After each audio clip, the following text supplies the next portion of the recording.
اعوذ باللہ من الشیطان الرجیم بسم اللہ الرحمن الرحیم۔ اے اللہ ہمارے دلوں کو نور ہدایت سے منور فرما، ہمارے اعمال کو خلوص عطا فرما اور ہمیں اپنے اسلاف کی قربانیوں سے سبق حاصل کرنے والا بنا، آمین یا رب العالمین۔ السلام علیکم ورحمۃ اللہ وبرکاتہ۔ میں ہوں ساجد کشمیری اور آپ دیکھ رہے ہیں کشمیر ٹی وی 008۔ سامعین، آج ہم تاریخ کے ایسے باب کو کھولنے جا رہے ہیں جسے پڑھ کر دل کانپ اٹھتا ہے، روح لرز جاتی ہے اور آنکھیں بار ہو جاتی ہیں۔ یہ کہانی ہے 1857 کی جنگ آزادی کی اور خاص طور پر ان علماء اور مدارس کی قربانیوں کی جنہوں نے غلامی کے اندھیروں میں ایمان کے چراغ جلائے۔ محترم سامعین، 19ویں صدی کے وسط میں بر صغیر پر انگریز سامراج کا قبضہ مضبوط ہو چکا تھا۔ یہ قبضہ صرف زمینوں پر نہیں بلکہ دلوں اور دماغوں پر بھی ہونا تھا۔ معاشیت انگریز کے قابو میں تھی، عدالتیں انگریزی قانون کے تابع تھیں، فوج اور انتظامیہ مکمل طور پر انگریز کے کنٹرول میں تھی، لیکن مسلمانوں کے پاس آخری قلعہ باقی تھا،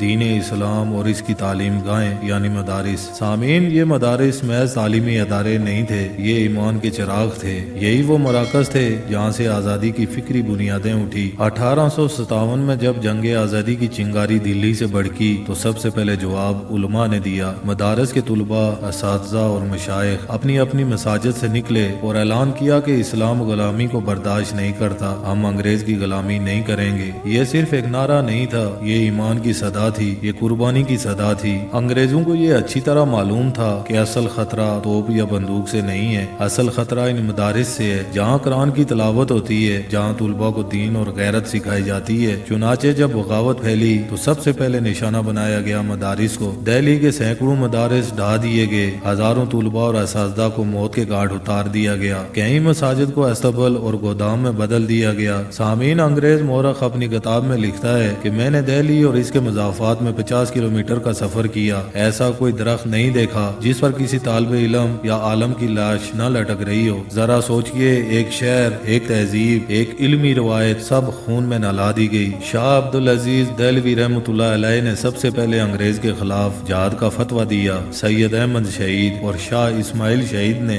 اپنی جانیں قربان کر کے عملی جہاد کی بنیاد ڈالی۔ 1857 میں ہزاروں علماء نے اپنے شاگردوں کے ساتھ انگریز فوج کے مقابل کھڑے ہو کر شہادت پائی۔ سامعین، یہ قربانیاں صرف جسمانی جنگ نہ تھی بلکہ یہ دین کی بقا کی جنگ تھی۔ یہ قربانیاں ہمیں کیا سکھاتی ہیں؟ سامعین، یہ بتاتی ہیں کہ اگر ایمان زندہ ہو تو غلامی کبھی برداشت نہیں کی جا سکتی، اگر علماء بیدار ہوں تو امت سو نہیں سکتی، اگر مدارس قائم رہیں تو اسلام زندہ رہتا ہے۔ لیکن اگر ہم نے اپنے علماء کی قربانیوں کو بھلا دیا، اگر ہم نے اپنے مدارس کی عزت نہ کی تو یاد رکھیں ہماری آئندہ نسلیں اندھیروں میں بھٹک جائیں گی۔ نادان لوگ آج بھی پوچھتے ہیں کہ تحریک آزادی میں علماء کا کیا کردار تھا۔ اے نادان، اگر تم دیکھنا چاہتے ہو تو دہلی کی اجڑی ہوئی گلیوں کو دیکھو، ان مدارس کو دیکھو اور ان درختوں کو دیکھو جن پر لٹکتی لاشیں آج بھی پکارتی ہیں کہ ہم نے آزادی کے لیے اپنا خون دیا۔ یہی علماء تھے جو غلامی کی زنجیر توڑنے نکلے تھے، یہی مدارس تھے جو آزادی کے چراغ بنے۔ بھائیوں اور بہنوں، 1857 کے وہ دن، وہ قربانیاں، وہ لٹکتی ہوئی لاشیں، یہ سب تاریخ کا حصہ نہیں، یہ ہماری رگوں میں بہتا ہوا خون ہے۔ یہ ہمیں یاد دلاتا ہے کہ اگر ایمان زندہ ہو تو غلامی کی زنجیریں ٹوٹ جاتی ہیں۔ یہ ہمیں بتاتا ہے کہ اگر علماء اور مدارس قائم رہیں تو دین کبھی نہیں مٹ سکتا۔ لیکن سوال یہ ہے کہ کیا ہم نے اپنے اسلاف کے لو کا حق ادا کیا؟ کیا ہم نے وہ عزم، وہ قربانی اور وہ غیرت اپنی زندگی میں اپنائی ہے؟ اگر آج ہم نے اپنے دین کو بھلا دیا، اگر ہم نے اپنے مدارس کو نظر انداز کیا تو یاد رکھیے کہ ہماری آنے والی نسلیں ہمیں کبھی معاف نہیں کریں گی۔ دوستو، تاریخ ہمیں صرف قصے سنانے کے لیے نہیں لکھی گئی، تاریخ ہمارے ضمیر کو جھنجھوڑنے کے لیے لکھی گئی ہے۔ ان علماء کی قربانیوں کا پیغام یہ ہے کہ قومیں مر نہیں جاتی جب تک ان کے دلوں میں ایمان اور غیرت کی روشنی باقی رہتی ہے۔ پیارے بھائیوں اور بہنوں، اس روشنی کو زندہ رکھنا ہمارا فرض ہے۔ اگر آپ چاہتے ہیں کہ یہ قربانیاں بھلائی نہ جائیں، اگر آپ چاہتے ہیں کہ آنے والی نسلیں اپنے اسلاف کو یاد رکھیں تو اس پیغام کو پھیلائیں۔ ہمارے چینل کشمیر ٹی وی 008 کو سبسکرائب کریں۔